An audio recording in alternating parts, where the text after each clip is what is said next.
Step 1. Siyempre magsisimula tayo sa hi. Huwag natin biglain para hindi siya mapikon. Yung iba kasi mag-hi baby kaagad. Kahit kakachat lang nila.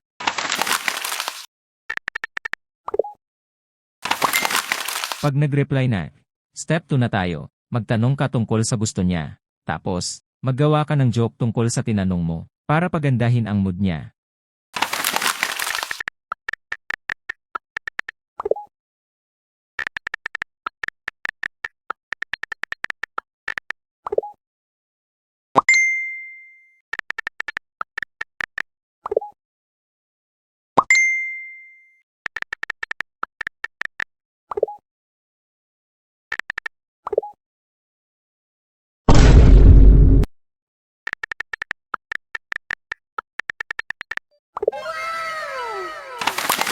Pag tumawa na o naghahaha na sa chat, punta na tayo sa step 3. Pakiligin na natin siya gamit ang mga pick-up line o mga banat na nalalaman natin. Alam mo ba, pag palagi mo pinapakilig ang isang babae, malaki ang chance na magkakagusto siya sa'yo.